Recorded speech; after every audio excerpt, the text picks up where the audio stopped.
So it's 6 o'clock. I'm in the office still. I'm not really sure why. Well, actually, I know why.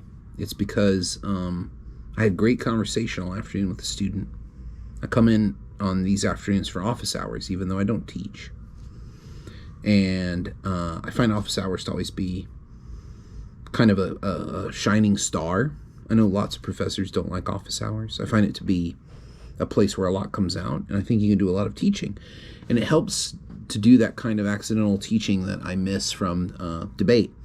I don't miss a lot of things about debate. I feel that overall there's a lot of wasted time in debate and a lot of wasted opportunity in an intercollegiate debate. That being said, there's still a lot of things I miss about it. And it could be the person who's changed their life around from a life of wastefulness and addiction and all that, saying, well, there's parts of my old life I'll always miss, but I'm in a better place now. And I definitely feel like that. But the accidental teaching is good, and that's hard to replicate. You can look to Hakim Bey, Temporary Autonomous Zones. What a great book for discussing those kind of momentary things where there are places where real free discussion can happen and real association of ideas can happen. The classroom's not it. A lot of powerful things happen in the classroom, but the classroom is not it. So Hakim Bey is on my mind today. Temporary Autonomous Zones. Good book. Check it out. You can get it for free because he was like, copy left, like I'm not copywriting it. You can have it. Growing things in the office. I've replanted my bamboo, which is doing better. Looks like it's about to die. These are some bean sprouts that a colleague gave me that are doing really well.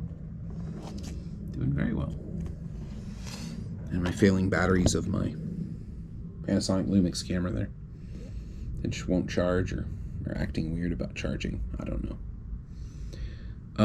So that comes to mind. But the thing I wanted to talk about is thinking about the ox herding woodcuts. The ox herding woodcuts are an important metaphor for me in teaching. And I really explained it well today, and I wanted to talk about that. I was explaining it to the student, and the moment in the ox herding woodcuts where you have you go off into the woods, you're told to find a bull, and that you can tame this bull and bring it back as assisting for your farm. Wow, what a great boon. I'm going to go find this bull. You find the footprints, you see glimpses. It's a struggle. You're in the woods, it's unfamiliar. You lasso it and tame it, wash it, ride it back home. It's docile, it's tamed now. Then after that, the bull disappears, and the person in the woodcut says, oh, the bull has been transcended. But I think what this means is that you recognize that you didn't actually gain anything outside of yourself from the ox herding journey. What you did was overcame an assumption about what is you and what is not you. So this is a great way to teach rhetoric and debating and argumentation, to say the opposition you think is not you, but the opposition is actually you. There is not, the division here is what's overcome, not the correcting of an opponent who has a bad view, but the division that you assume is there is overcome.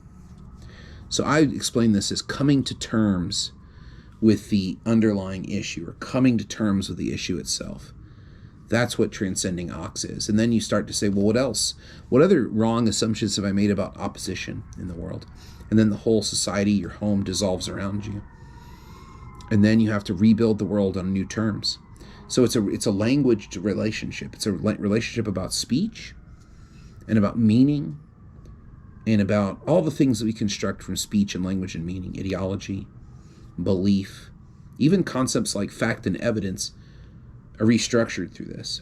And this really makes debate a powerful tool if debate fits into this. Now, this was a metaphor for teaching Buddhism. I think you could come up with a model of debate that would teach this. I've seen this sort of thing happen, where people reorient to the world in these beautiful ways through the disillusion of bull and me. So I was very happy with that conversation. I also found a pretty good piece on Roman legal system to assign to my classical rhetoric students for Thursday. I think that's going to be good. And I got an invitation to play with Google's chat. Google's chat GPT called Bard. And I asked it a bunch of questions, and it seems like a real player. It seems really good. So I'm looking forward to playing with Google Bard a little bit more. But right now I have a headache developing, probably because I'm dehydrated. Had rarely any water today. I did a bunch of random tasks at home, made some doctor's appointments. Tomorrow I'm going to the eye doctor. So we have that to look forward to. Oh my God, I'm so funny. But for now, I think I'm going to go take a walk around the campus. It's a beautiful day out there.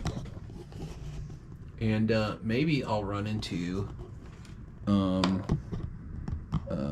horrible criminal mastermind that we've just hired to be our basketball coach, Rick Pitino. Maybe he's wandering around campus looking for, I don't know, a slice of pizza or a student. Hey, do you want to play basketball?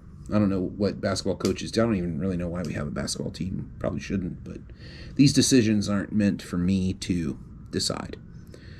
I'm going to walk around the campus, enjoy the nice weather, and think a little bit more about ox herding and its connection to rhetoric and debate. I really do think debate can be rescued from the control of the small-minded, low imagination debate director cult that says debate should be a certain thing. And I think that this is a really nice way to aim models of debate at something really transcendent, which would be a deep relationship between terms and you.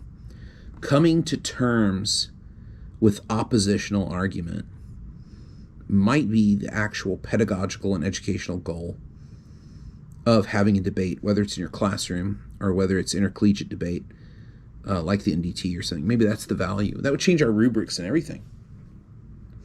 It would really raise some questions and some good conversation about what that practice is. So, more needs to be done in thinking about that. But that's where I am this evening. And now it's time to go take a walk in the beautiful weather.